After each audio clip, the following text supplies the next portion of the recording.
এই কুষ্টিয়ার সদরে চিকিৎসা হবার জন্য এসে আমি আরো অসুস্থ হয়ে যাচ্ছি, না পাচ্ছে একটা বিছানার বেড। রাত্রে আসি ভর্তি হলাম, কোথায় থেকে এক দালালের চক্র আসি বলল রাস্তার বাম পাশে ডলফিন সেন্টারে যাবেন, ওখানে গেলে আপনার এই চেক আপগুলো করাই আনেন।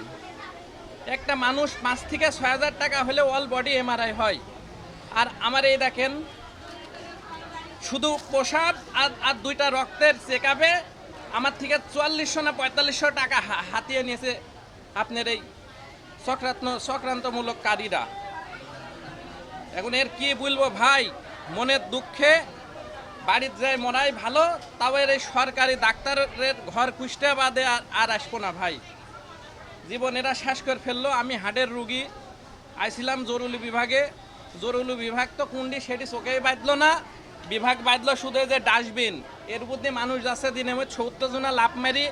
একটা দরদি ভাইও আসি বলছে না যে ভাই আপনি একটু সাইড হন কি, অথবা একটা বেড নেন।